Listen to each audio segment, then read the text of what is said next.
자, 일어나십시오. 예배드리겠습니다.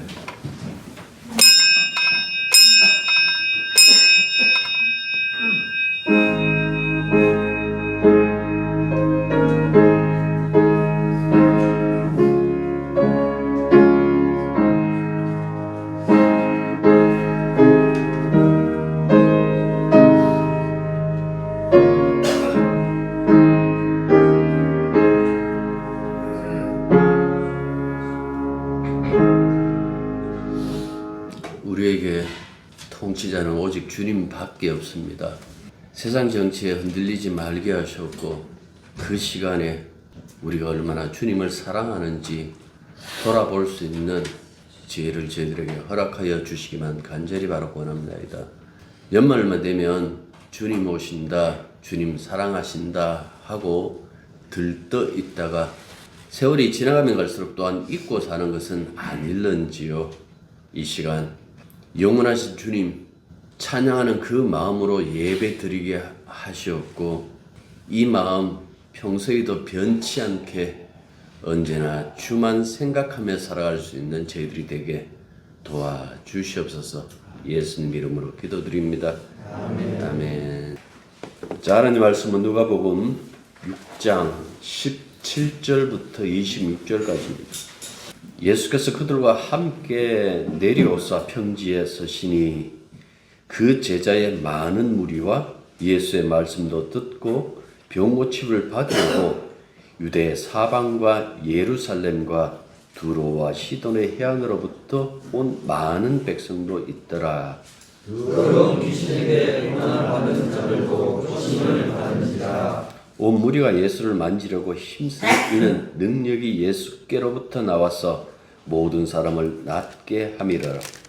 예수께서 눈을 들어 제자들을 보시고 이르시되 너희 가난한 자는 복이 있나니 하나님의 나라가 너희 것이며 지금 줄인 자는 복이 있나니 너희가 배부름을 얻을 것이며 지금 웃는 자는 복이 있나니 너희가 웃을 것이며 인자로 말미암아 사람들이 너희를 미워하며 멀리하고 욕하고 너희의 이름을 악하다 하여 버릴 때에는 너희에게 복이 있도다.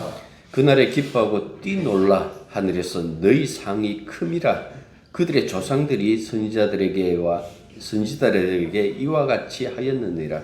그러나 나와 있을지도 너희의 고용한 자여 너희는 너희의 일을 이미 받았다. 화 있을진저 너희 지금 배부른 자여 너희는 줄이리로다. 화 있을지언저 너희 지금 웃는 자여 너희가 애통하며 울리로다. 모든 사람이 너희를 칭찬하며 화가 있다. 그들의 조상들이 거짓 선지자들에게 이와 같이 하였느니라. 아멘. 우리가 17절부터 읽었지만은 20절부터 49절까지를 일반적으로 평지설교라고 이렇게 얘기를 합니다. 아마 여러분들의 뇌리 속에서는 산상설교 혹은 산상보온이라고 불리는 마태복음 5장부터 7장이 강렬하게 남아 있을 것입니다. 왜 명칭이 다를까? 그 다른 이유는 단순합니다. 의외로 마태복음은 이렇게 시작해요. 예수께서 무리를 가르치기 위하여 산에 오르사 그곳에 앉으셨다라고 시작했기 때문에 산상설교라고 이렇게 얘기를 하고, 누가복음은 우리가 17절에서 읽었잖아요. 산에서 기도하시고 사도를 따로 세우신 예수님이 평지로 내려오셨다라고 그렇게 얘기를 해요. 그래서 평지에 내려오셨는데 그때 무리들의 병을 고치실 뿐만 아니라 지금 제자들을 가르치기 위하여 이 말씀을 강론하셨기 때문에 이걸 갖고 평지설교하고 이렇게 얘기를 해요. 산상설교든 평지설교든 두 복음서가 지향하는 바는 다르지가 않습니다. 물론 마태복음과 누가복음의 신학적 관점 차이는 있어요. 마태는 유대계 이 그리스도인을 대상으로 옛 언약을 성취할 새 언약의 주님이 바로 예수 그리스도라는 이 점을 굉장히 중점적으로 강조를 해요. 예수 그리스도가 다윗의 자손이며 아브라함의 자손이라는 이 계보로부터, 이 계보를 복음서 시작을 이 계보로부터 시작하잖아요. 그러니까 이렇게 계보로 시작하는 그 이유도 바로 옛 언약을 성취시키는 새 언약의 메시아로서 예수님, 이 하나님의 아들이시다라는 그 사실을 강조하는 거예요. 그러니까 특히 예수님이 그럼 왜 산에 오르신다고 했을까? 이 유대인들에게 사는 계시 장소예요. 시내산 생각하시면 되는 거예요. 이 계시의 장소이고 또 하나님께 나아가는 장소이잖아요. 모세가 하나님께 나아가잖아요. 그래서 산에 오르시는 거예요. 뭐 종말의 모세 혹은 모세가 그 신명기에서 말했던 나와 같은 중보자가 나타난다고 그렇게 얘기를 했는데 어떤 그 모든 것이 성취됐다는 의미로서 산에 오르세요. 그런데 특이한 것이 있죠. 산에 오르시고 거기서 하나님의 계시를 받는 것이 아니고 이미 계시된 모세의 법을 예수님께서 자의로 해석한다라는 점이에요. 이걸 우리가 주목해 봐야 되는 거예요. 옛 사람은 이렇게 말했지만은 나는 이렇게 말한다고 새로운 해석을 내어놓는다라는 그 말씀이죠. 그래서 마태는 이를 통해서 예수님은 모세를 능가하는 메시아, 곧 하나님의 아들이라는 점을 분명히 하고 있죠. 그런데 누가복음은 우리가 아는 것처럼 이방인을 대상으로 기록된 복음서라고 보는 것이 옳아요. 왠가 하니까 이방인의 사도로 세움을 받은 바울의 일행으로 지금 바울과 함께 선교지를 누볐던 그 인물이 바로 누가기 때문에 그렇다라는 그 말씀입니다. 그래서 누가복음은 옛 언약에서 새 언약으로 넘어가는 그 과정, 그건 얘기를 해요. 앞서 1장에서 약간 얘기하는데 그것보다는 어떻게 보면 이 새 언약으로 넘어가는 이 과정에서 그 예수님이 바로 온 세상에 구주가 된다는 그 사실을 사람들에게 밝히고 싶은 거예요. 예수님으로 말미암아 온 세상 사람들이 구원의 대상이 되었다라는 이 점을 말하기 위해서 얘기하는 거예요. 그래서 모든 것들이 주님으로부터 나온다라는 그 사실을 진술하는데 17절부터 우리가 읽었잖아요. 19절까지는 단순히 그냥 병고침을 진술하는 것이 아니라 거기서 강조하는 것이 19절 하반절 보면 그 모든 능력이 예수님으로부터 나왔다라는 것을 암시하는 거예요. 그래서 세상 사람들에게 그 무엇보다도 예수님과의 그 관계가 굉장히 중요하다라는 것을 이 누가복음이나 사도행전을 통해서 우리들에게 말해 주는 거예요. 이 관계를 통해서 우리가 구원을 받는다라는 그 사실을 이야기를 해주고 있죠. 그래서 앞서서 이 이야기를 하기 이전부터 누가는 세상에 소개하는 이 예수 그리스도가 성령의 부음을 받은 분이시며 그리고 좋은 소식을 우리들에게 전하는 분이시며 그리고 우리의 몸과 우리의 영을 고치시는 분이시라는 어떤 그 이야기를 다 해요. 그리고 가르침과 치유, 치유와 가르침 이런 모든 이야기는 앞서서 나사렛 그 회당에서 설교하잖아요. 희년 주의 은혜의 해가 너희들에게 이 시간 너희들에게 임했다라고 말씀했는데 그 은혜의 해가 어떻게 번져가는지 그 하나님의 은혜가 어떻게 이 세상으로 번져나가는지 그 부분을 집중적으로 우리들에게 설명해 주고 있다라는 그 말씀입니다. 그래서 사도들도 따로 이렇게 뽑았는데 지난주에 그 부분을 이야기를 했습니다만은 이 사도들에게 가르침을 줘요. 그 가르침이 뭔가 하니까 바로 이 오늘 우리가 읽었던 앞으로 또한 읽어갈 이 평지 설교이죠. 그런데 이 평지 설교를 듣고 이 사람들이 깨달았을까라고 생각한다면 그 오산이에요. 어떻게 보면 여기 보면 네 가지 행복, 네 가지 화 이야기하는데 이 제자들은 이 말씀을 들었기 때문에 네 가지 행복에 속하는 사람일까라고 봤을 때에 지금 복음서에 보이는 이 제자들은 네 가지 이 행복에 속하진 않아요. 사도행전에 넘어가면 그 달라집니다만은 아무튼 복음서에서는 이 어떻게 보면 불행한 화를 입는 어떤 그런 쪽에 더 가까운 어떤 그 제자의 모습을 보여주는 것은 한편적으로 이런 이야기를 하는 거예요. 그냥 이 말씀을 가지고 나는 이런 사람이 되어야지 마음 먹는다고 될 일이 아니다라는 그 사실. 그 부분을 앞으로 다룰 거예요. 평지서에 20절부터 49절 그랬잖아요. 이게 세 부분으로 나눌 수 있어요. 20절부터 26절까지 20절 이렇게 시작해요. 눈을 들어 제들을 보시고 이르시되 하고 이렇게 시작해요. 그 다음에 27절부터 38절까지예요. 그러나 하고 시작해요. 너희 듣는 자들에게 내가 이르노니. 세 번째는 39절부터 49절까지예요. 또 비유로 말씀하시되 하고 이렇게 나눠요. 오늘 우리가 다룰 부분은 첫 번째 단락인데요.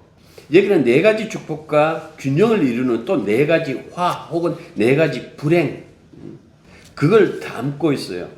얼마 전에 흑백 요리사라는 예능이 굉장히 사람들에게 사랑을 받았어요. 요리계의 제 고수들, 이 사람은 흑수저, 유명 셰프 백수저, 요리 자체만 두고 맛보는 예능이에요. 맛만 가지고 이제 이 사람이 과거에 어떤 사람이라는 거 다 내버려두고 그 어떤 걸 이렇게 제시를 하고 거기에 그 맛만 가지고 맛보는 그 예능이었어요. 제가 지금 그 얘기를 하는 것은 세상이 굉장히 지금 복잡하잖아요. 다양하잖아요.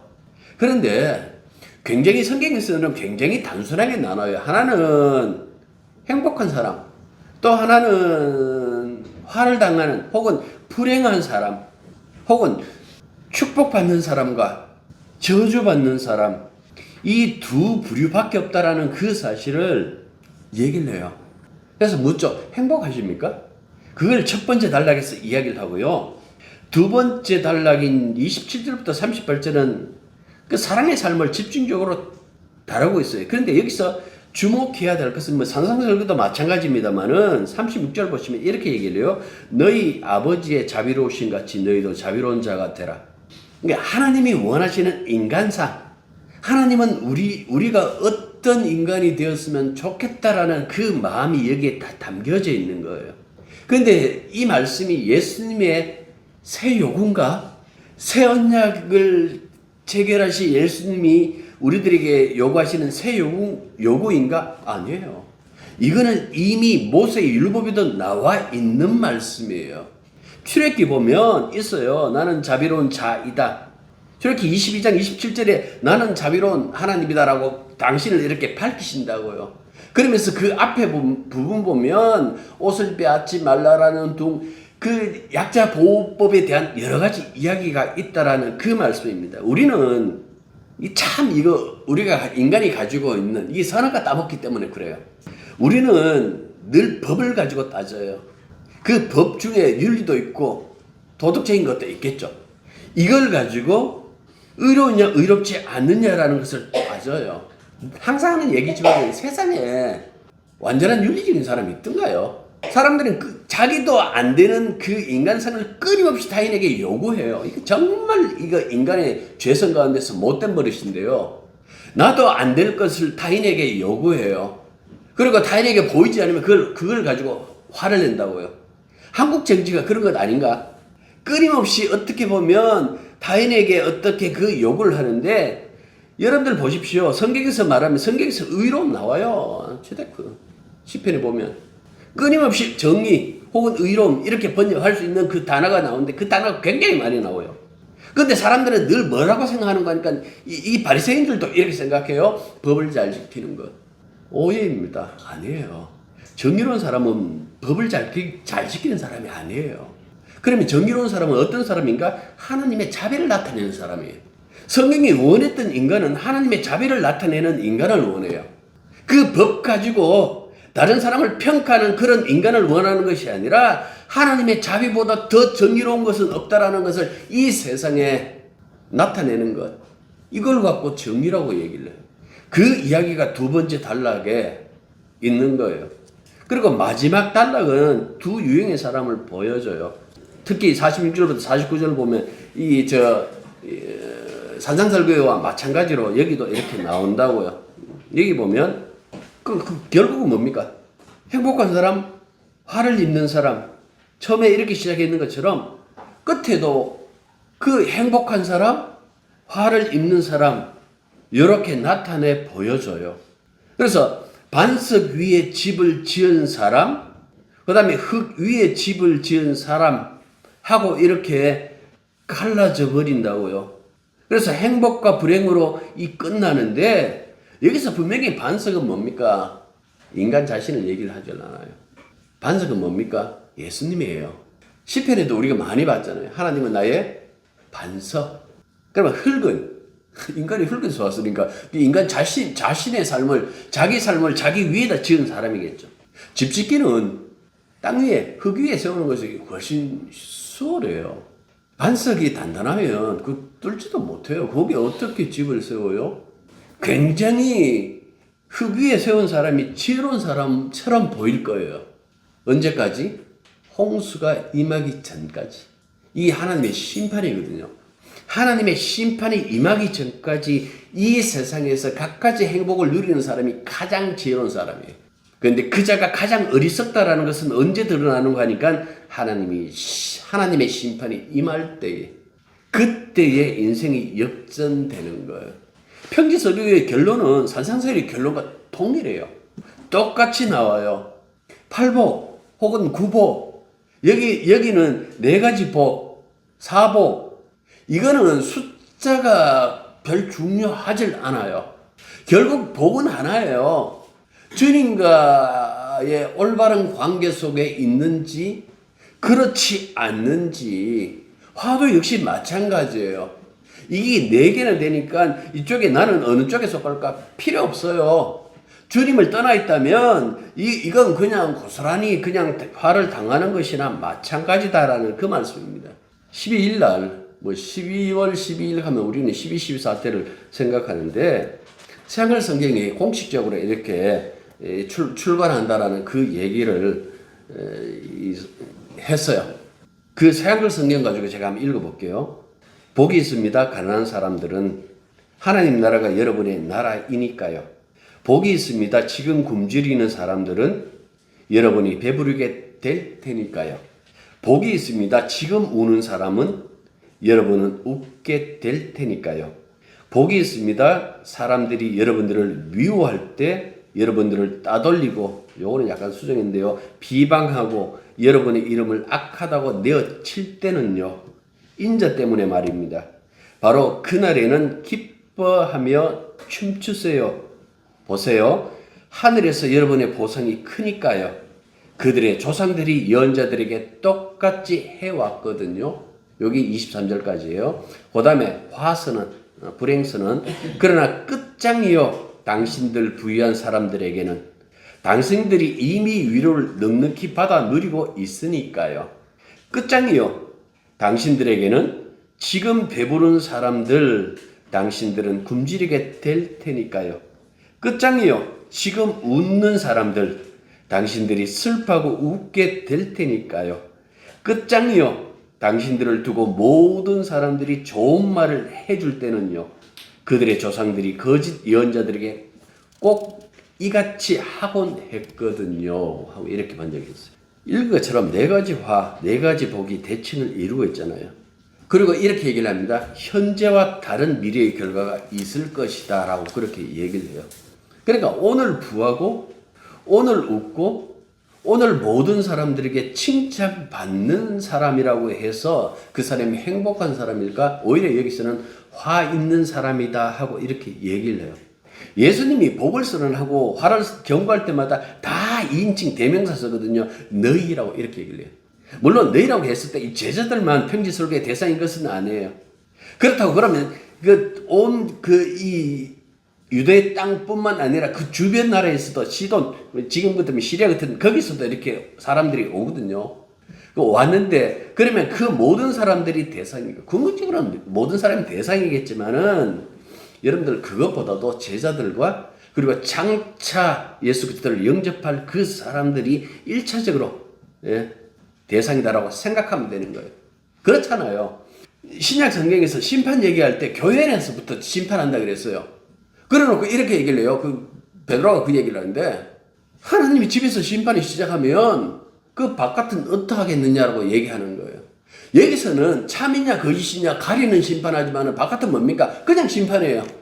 그래서 이 말씀을 가지고 우리가 봤을 때 진짜 그리스도와 연합하여 우리가 주님과 함께 살아가는 이 삶을 살아가면서 진짜 너는 행복한 것이 무엇인 줄 아느냐? 네가 지금 행복하다고 생각하는 것이 불행하다라고는 생각 안 해봤느냐? 그 이야기를 바로 이 교훈을 통해서 우리들에게 말씀해 주고 있는 거예요. 자세히 읽어보시면 마태복음에서는 그 얘기를 했잖아요. 심령이 가난한 자는. 근데 이거는 가난한 자라고 이렇게 얘기를 해요. 그래서 이게 영적으로 해석해야 되느냐? 아니면 사회적으로 해석해야 되느냐? 두 개 다가 있어요. 특히 이 말씀들이 나올 때, 이 기록될 때에 어떻게 보면 누가가 몸담고 있는 초대교회의 밖의 상황을 그대로 고스란히 반영되어져 있을 거예요. 그러니까 우리가 상상하지도 못한 그 박해들을 이 사람들은 봤잖아요. 이 사람들이 봤는데 그럼에도 불구하고 예수를 포기하지 않는 그 수많은 그 신자들이 있었단 말이에요. 그들을 위로하는 거예요. 지금은 박해받는다. 오늘은 박히지만은 우리들의 내일, 우리들의 미래는 바로 웃음이다라고 그렇게 얘기를 하면서 그것을 견디내도록 지금 얘기하고 있다라는 그 말씀입니다. 예수님도 그랬잖아요. 주님이 환영받았습니까? 환영 안 받았어요. 끊임없이 예수님이 이 세상에 오셨을 때 세상 사람들 미워했어요. 그러니까 이 미움을 고스란히 이 사람들도 받는데 이 미움 속에서도 끝끝내 신앙을 지키면 하나님이 너희들을 위로하고 너희들을 행복해 한다라는 그 사실을 말씀해 주고 있다라는 그 이야기입니다. 따라서 이 본문에서 말하는 가난함, 굶주림, 울음, 미움, 조롱, 억울한 누명, 여러분들이 현실적이었어요. 그들의 현실의 삶이었어요. 분명히 사람으로 태어나서 이 땅에서 행복을 누리며 살 자격을 가지고 있지만은 예수를 믿는 믿음으로 말미암아 그들의 그 현실을 궁핍하고 난처해진 그 삶을 살아야 되었다라는 그 말씀입니다. 그런데 그걸 가지고 행복이다라고 얘기를 하고 있어요. 왜 그렇게 얘기를 할까? 신약의 저자들은 한결같이 역사적으로 세상을 안 봐요. 이걸 묵시적이라 그러는데 이걸 여러분들 종말론적으로 보는 거예요. 이 사람들은 그냥 이 세상만 보는 것이 아니라 지금 예수님을 통해서 세상을 이 가르고 뚫고 들어온 이 오는 세상, 이 오는 세상 속에서 보는 거예요. 시각이 달라진 거예요. 이때까지는 그냥 이 세상 사람으로서 태어난 사람으로서의 시각을 가지고 모든 것을 판단하고 봤더라면 신앙을 가지고 난다면 예수님의 시각으로 그 하늘에서 내려오신 그 하나님의 아들 예수님의 시각으로 혹은 하나님의 시선으로 세상을 보기 시작했다. 그 얘기하는 거예요. 어떻게 살래? 그냥 땅에 사람으로 땅에 그냥 묻혀서 살래? 아니면 이미 이 세상을 뚫고 들어온 오는 세상, 하나님의 그 종말의 그 세상이 들어와 있는데 그 세상의 시각으로 이 세상을 살래? 이거는 모든 그리스도인들에게 굉장히 중요한 어떤 그 결단을 촉구하고 있는 말씀이기도 해요. 종말이라는 미래의 빛 아래에서 현재의 모습을 보질 않고 그냥 현재만 생각하면 여러분들 제일 좋은 교회 하나 소개해 줄게요. 순복음교회. 끊임없이 축복을 얘기했잖아요. 철저하게요. 이분들은 오는 세상의 시각으로 판단해요. 쉽게 말하면 천국의 시선을 가지고 모든 것을 판단한다라는 그 말씀입니다. 그런데 불행하여다. 계속 부유한 사람들아 화로다. 그 얘기를 하잖아요. 이 삶의 목적을 그냥 지상의 행복, 지상 삶의 행복 이것밖에 모르는 거예요. 그런데 이 사람들의 종말은 화가 될 수밖에 없다. 구약에서 우리 이렇게 보면 선지자의 말, 그것도 거짓 선지자들 나오잖아요. 말고 하나님 보내신 선지자의 말을 듣느냐 듣지 않느냐로 이렇게 갈라져요. 근데 아들이 왔잖아요. 하나님의 이분의 말씀을 듣느냐, 이분을 영접하고 이분의 말씀을 따르느냐 따르지 않느냐라는 것은 그냥 운명이 그냥 갈라지는 것이 아니라 영문이 갈라져요. 이런 말씀 받을 때마다 당황스럽죠. 굉장히 역설적이잖아요.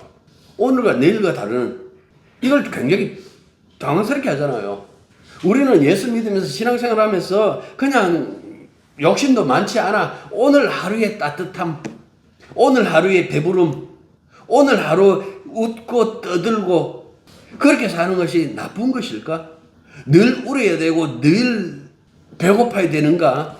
오늘 정심하지 말까요? 뭐 그런 걸 얘기를 할까요? 여기서 지금 얘기하는 것은 좀 더 궁극적으로 얘기하는 거예요. 왜 예수 믿고 박해받는 그 순간에도 형제들끼리 모여가지고 자매들끼리 모여가지고 예배드리고 하는 그것이 행복하지 않을까? 왜 그들 속에는 웃음이 없었을까요? 있었단 말이에요. 그냥 단순히 웃지 마라라는 그 이야기가 아니라 궁극적으로 네가 추구하고 있는 데가 어디냐는 이야기죠. 대신 여러분들 잘 읽어보셔야 돼요. 이런 사람이 되도록 노력하라 그 소리 안 해요. 희한하게 성경에서.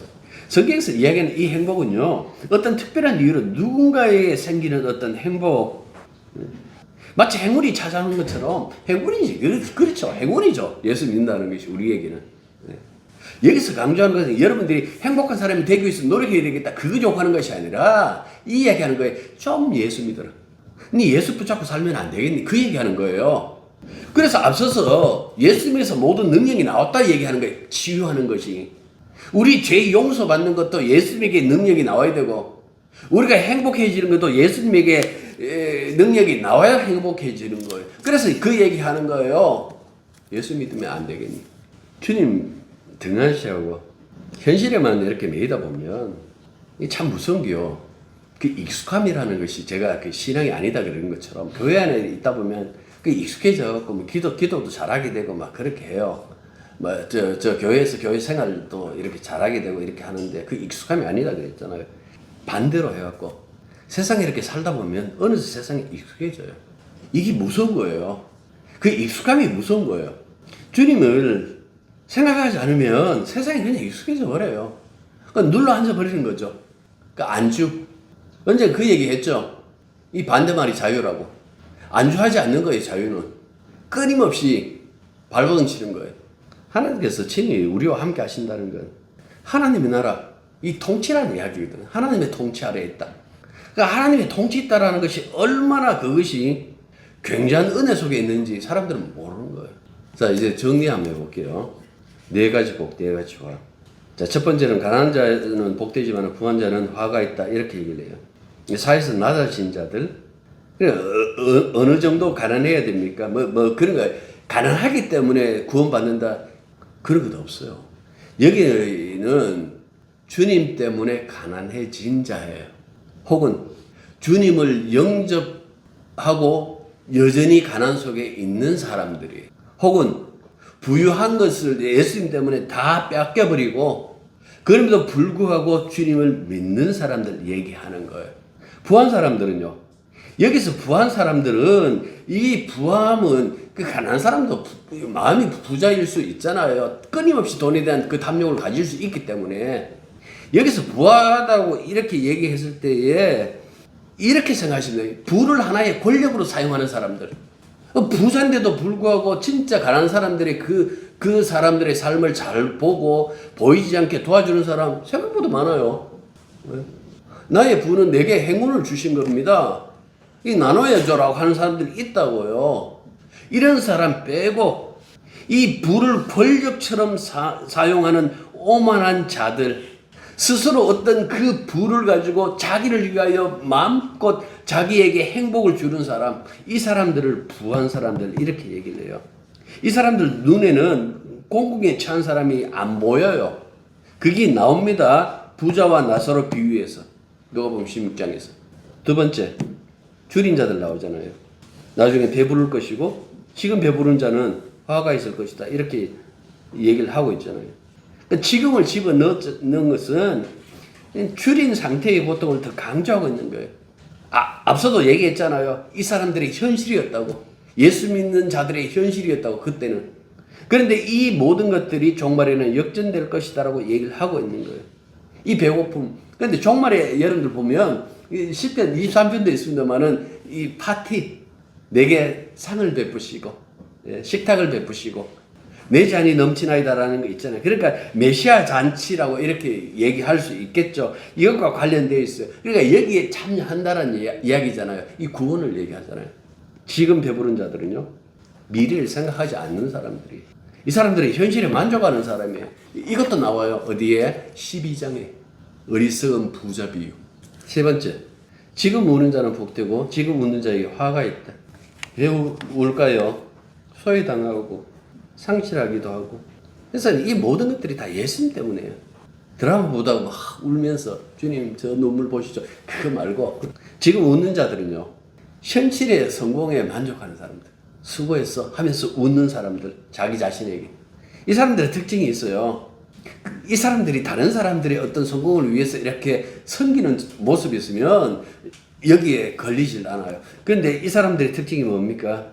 다른 사람들을 보고 조소를 하지. 아이고 봐, 공부를 할 때 안 하니까 저 지금 청소하고 있잖아. 뭐 이렇게 마치 자기의 성공이 자기의 어떤 노력의 결과라고 그렇게 자부하는 그 자들, 그리고 남들을 비웃고 조소하는 이걸 갖고 웃는 자들이에요. 여러분들 오늘 그 만나갖고 서로 이야기해도 웃어도 괜찮아요. 자, 네 번째, 지금 미움받는 자들, 지금 칭찬받는 자들 나눠줘요.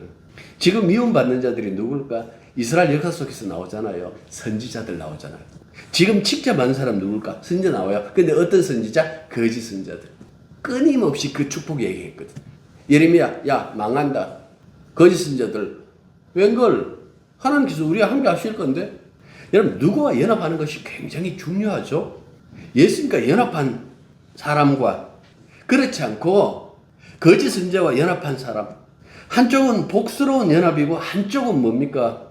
저주받아 마땅한 이 불행한 연합.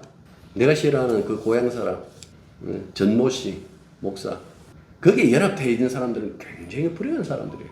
복음이 안 보이니까 엉뚱한 거 붙잡고 사는 거예요. 주님 붙잡으십시오. 그 얘기하는 거예요. 현실만 보지 말고 주님과 함께할 미래까지 보라는 이야기예요. 이거는 성령이 우리에게 주신 해안이 없으면 이거 안 보이겠죠. 그래서 자꾸 이 세상이 좋아지면 기도하십시오. 야, 이거는 유혹이다. 이거 복 아니다. 끊임없이 자신과 싸우십시오. 싸우시고 내 속에 있는 주님이 앞장서는 그 모습을 보십시오. 그게 결론이 되어야 우리들의 미래가 해피엔딩으로 끝납니다. 기도하겠습니다. 이 세상만 보지 말게 해 주십시오. 창조자와 동일한 그 시선 가지고 미래를 볼 수 있는 해안이 저희들에게 있게 해 주시옵소서. 현실의 행복보다도 장차 주님과 함께 누릴 행복을 더욱더 사모하는 그런 교회가 될 수 있도록 주님 우리를 붙잡아 주시옵소서. 우리의 마음과 몸이 때로는 화입을 그쪽으로 치우칠 때도 있지만은 그때마다 책망하시고 돌이켜 주셔서 다시금 진정한 행복을 쫓아가는 믿음의 사람들로 살아갈 수 있도록 우리의 발걸음을 인도하여 주시옵소서. 예수님 이름으로 기도드립니다. 아멘. 이제는 우리 주 예수 그리스도의 은혜와 하나님의 크신 사랑과 성령의 교통하심이 진실로 진정한 행복이 그리스도와 함께하는 일임을 깨닫고 주의 길 따라가는 것을 가장 복되게 생각하는 당신의 자녀들 위해, 그리고 세상에 숨어 있는 당신의 자녀들 위해 이제부터 항상 함께 있기를 축원합니다. 아멘.